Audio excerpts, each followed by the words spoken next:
e-Power Compact SUV. Punta lang tayo sa showroom. Dito sa Nissan San Fernando. 2026 Nissan X-Trail e-Power.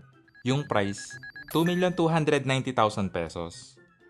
Maganda yung design ng front fascia, modern and premium styling. May V-motion grille pa rin na mas pinalaki.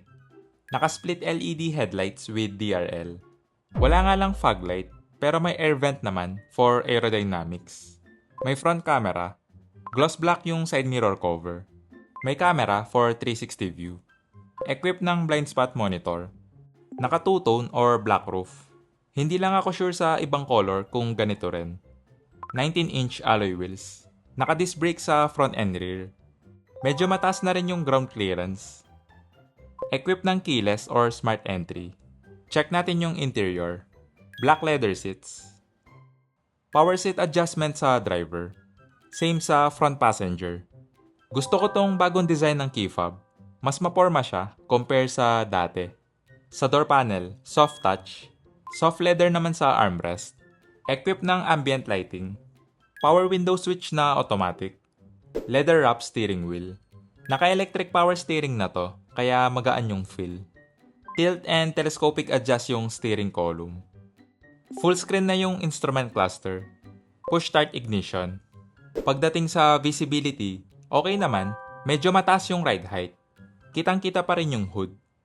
Hindi rin sobrang kapal ng A-pillar, kaya less blind spot. 12.3-inch infotainment screen. May volume knob. Naka-tri-zone automatic climate control. Equipped na rin to ng ventilated seats. May 2 USB-C port at 12-volt socket. May wireless charging pad. Single-speed automatic transmission. Naka-electronic parking brake with auto hold. Leather yung center armrest, pero matigas siya. Check natin yung storage. Malaki na rin yung storage space. Dampen yung glove box. May additional storage sa baba ng center console. May vanity mirror with light yung sun visor. Same sa front passenger. Iset ko lang yung driver seat sa driving position ko. Check natin yung back seat. For reference lang, 5'7" yung height ko. Black leather seats. Sa door panel, hard plastic. Soft leather naman sa armrest. Power window switch na automatic. May built-in sunshade. Nakaset na to sa driving position ko, yung legroom. Maluwag na rin yung knee room.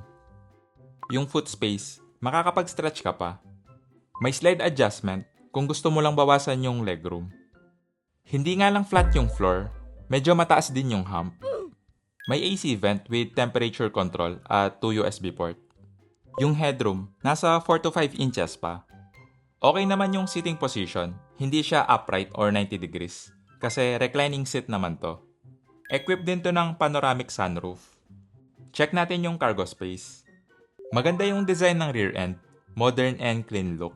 Muscular yung dating, para siyang naka-wide body. Full LED yung taillight. Matte gray yung mga badge na maganda naman.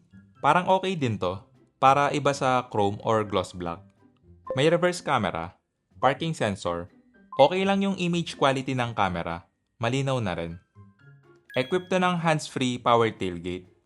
Wala yung key fob sa akin, kaya ayaw. Check natin yung cargo space. Malaki na rin yung storage space. May underfloor storage. Wala nga lang spare tire, pero may tire repair kit naman. Check natin yung engine bay. 1.5 liter turbocharged gasoline engine with electric motor. Iba to sa conventional na hybrid. Nag-a-act yung engine as generator para i-charge yung battery, para magka-power yung electric motor. Based sa engine specs, malakas na rin yung power output. Pagdating sa fuel consumption, nasa 18.9 kilometers per liter. Matipid na to, pero mas okay kung matest sa actual. Palike na lang and subscribe. Paalam.